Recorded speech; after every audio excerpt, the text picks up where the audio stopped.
Hello students, a very warm welcome to yet another exciting journey of learning English grammar. I hope you all are as fit as a fiddle. Students, I want you all to recall the way the news reporters report the news. How was that? So, there are two ways in which they report the news. One is direct and one is indirect. So, this takes me to today's topic of the lesson, that is direct and indirect speech. So, what are we learning today? Direct and indirect speech. Students, I want you all to observe the example on the green board. Look at this sentence. Mother said, I want some towels for the kitchen. And observe this. Mother said that she wanted some towels for the kitchen. Now, if you closely look at these two sentences, one is in direct speech and one is in indirect speech. So children, look at this sentence again. This is direct and this is indirect.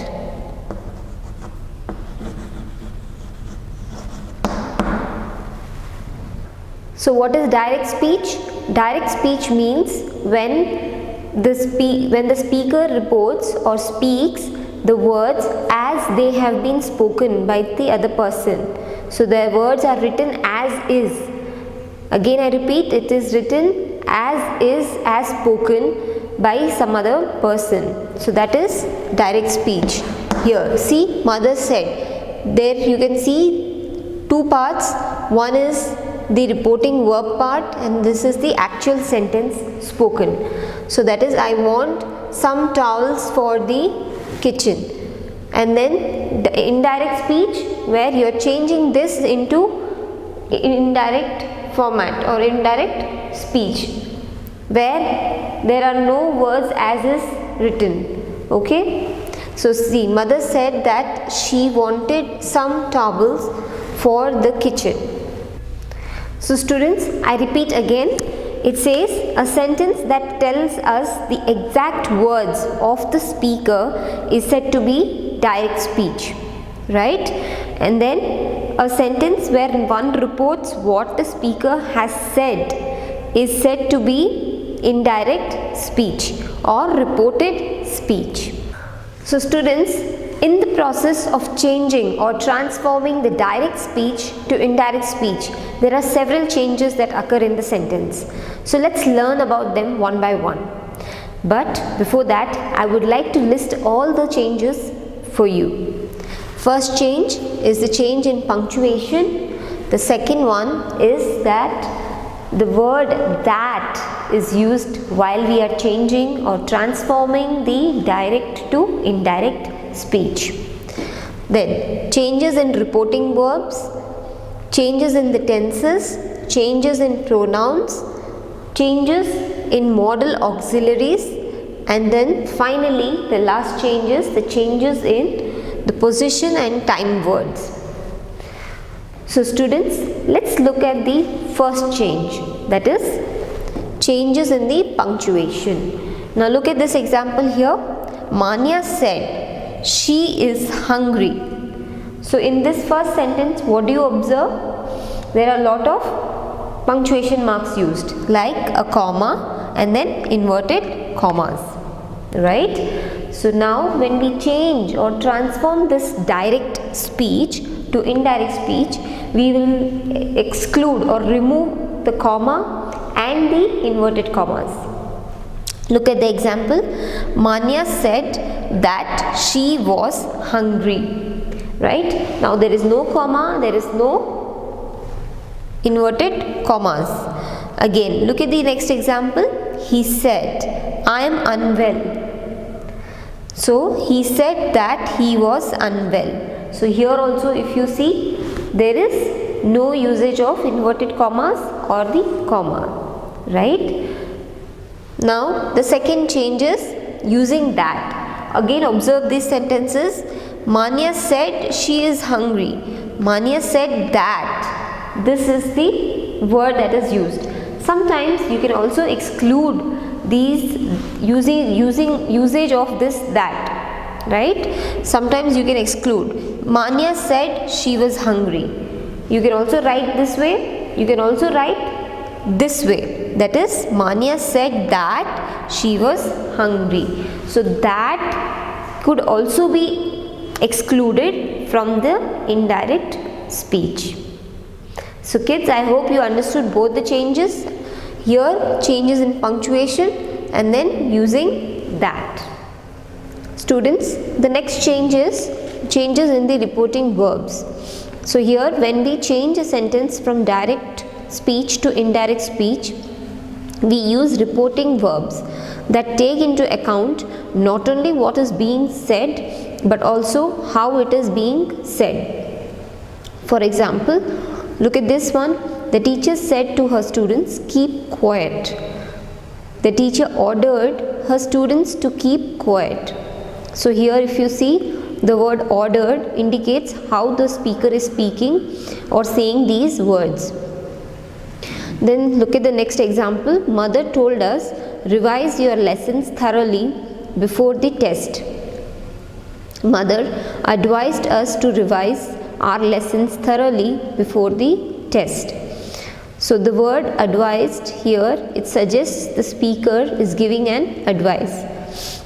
So kids, again changes in reporting verbs, it means it takes into account not only what is being said but also how it is being said.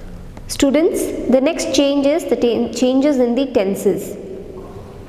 When we report something after a certain period of time and what we are talking about has already happened, we change the tense of the sentence being reported. Now look at the examples one by one. If the reporting verb is in present tense or the future tense, the tense of the verb in the reported speech remains unchanged. So for example, the girl says, Amitabh Bachchan is a good actor. The girl says that Amitabh Bachchan is a good actor.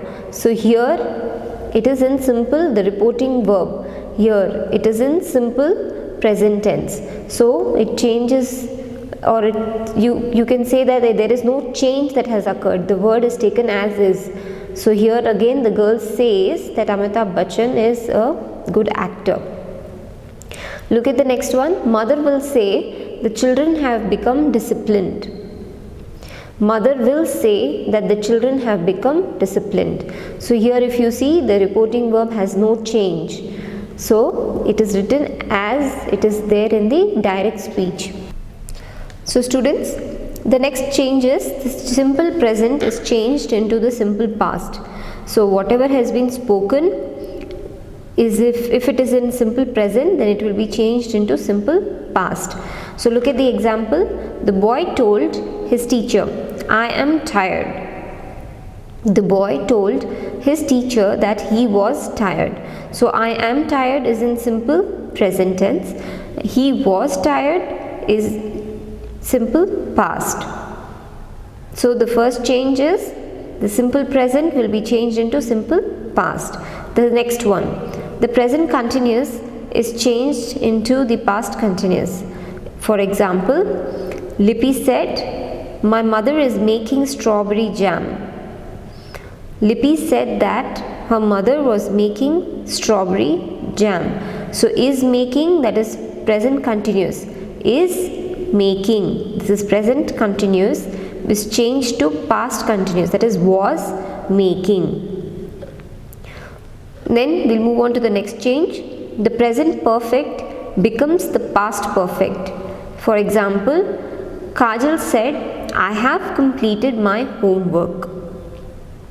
So Kajal said that she had completed her homework. So here if you see, have completed, this is present perfect and it is changed into past perfect, that is had completed.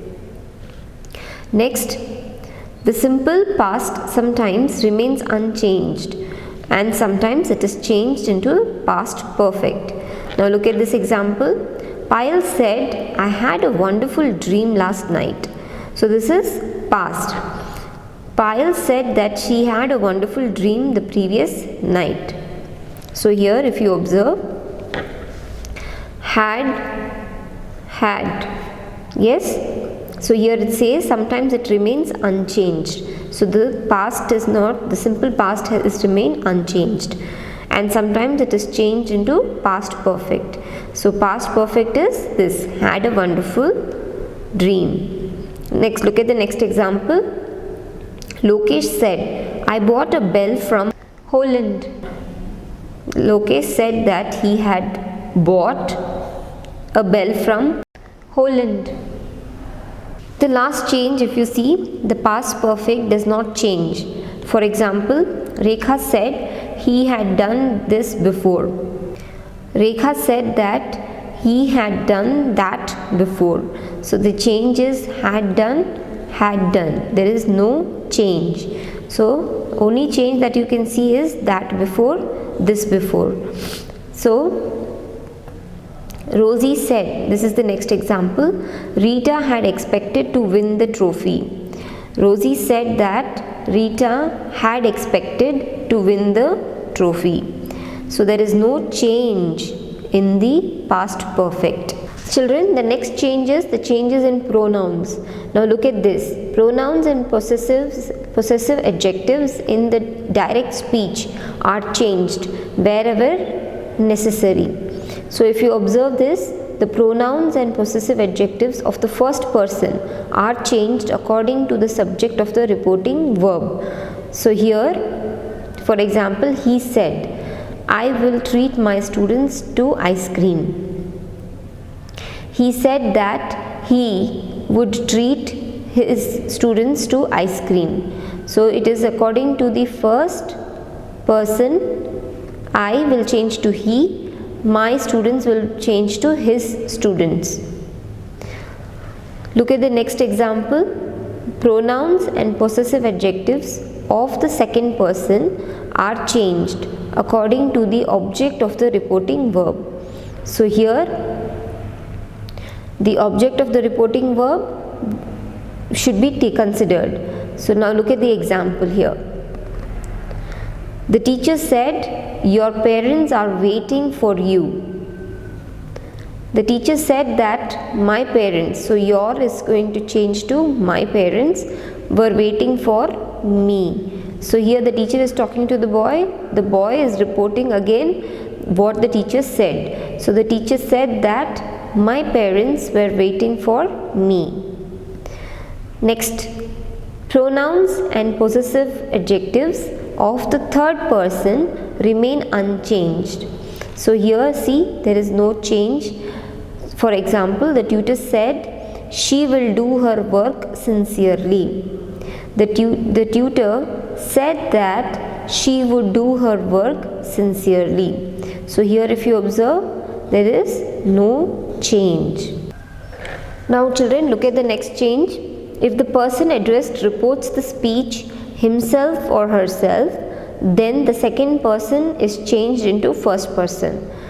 For example, she said to me, you look smart. So here the addressed report is one person, himself or herself. So here it is herself, so it will change to first person now. That is, she told me that I looked smart. So you changes to I, that is first person. So students, the next change is the change in the modals, modal auxiliaries. Now what are modals? They are nothing but the verb which actually describes or which talks about or which express position, which express intention, it expresses possibility, ability, permission or suggestion. So these are the areas or these are the points where the verb occurs or the verb tries to express itself. So these are called modals. So look at the example now. It says, she said the weather is windy, but we can go. Right? Now how is it changed? She told me that the weather was windy, but we could go. So here if you see, is has been changed to was here, and windy, but we can go. So can is changed to could. So the change here is can to could. This is a permission, right, or ability. This talks about modal auxiliary, that is can, which is changed to could. So the verb has been changed to could. Could is what? Is the modal auxiliary. They can also be like this. May will change to might. So this might is another modal auxiliary. Look at another example now. He said, I will attend the seminar. He said that he would attend the seminar. So the will has been changed to would. Would is nothing but the modal auxiliary. So kids, I hope you understood the changes. Let's move on to the next change, that is the change in the words of position and time. So students, look at this example. It says, Rama said there is a snake here near the bush. Rama said that there was a snake there near the bush. So here if you observe, the time position has time and position. This is the position. So it says the snake is here, which is changed to there. So when Rama said it to Ramesh that there is a snake here, then Ramesh says it to someone else, that is someone else, then he says it this way, that is Rama said that there was a snake there near the bush. So this is how it changes. Let's look at some more examples. So students, changes in position and time words. In indirect speech, the words denoting position and time are changed as follows. In position, here, there, this, that, these, those. So these are the three changes that happens in the position words in the sentence in the indirect speech. That is, next one is the time. Now is used as then, ago, before, today, that day, tonight, that night. Tomorrow will change to the next day or the following day. Yesterday will change to the day before or the previous day. Last night will change to night before, the previous night. Next, last week will change to the week before or the previous week. In an hour later. Next week changes to the following week. Next year, the following year. Students, let's recall whatever we have learnt in this lesson with a mind map. So first, we shall understand or recall what a direct and indirect speech is. So a direct speech is nothing but when a person speaks or reports the information as it is spoken. So the sentence which is written as spoken is called direct speech. Okay, and this opposite of it is indirect speech, that is when the words are not used as they have been spoken, right? So we also know that in the indirect speech there are two parts, that is reporting verb and the main part, that is the sentence spoken. So these are the two parts of the reporting speech. Now the next one is, we understood what are the changes that occur in the process of transforming the direct speech to indirect speech. So what are the changes that we learned? We learned there is a changes in punctuation, using or the word that is used while changing or transforming, changes in reporting verbs, changes in the tenses. We learnt about the changes in the pronouns, changes in modal auxiliaries, changes in position and the time words. So kids, I hope you have understood the lesson really well. We shall meet again the next video or in the next lesson. Until then, you all take care and happy learning.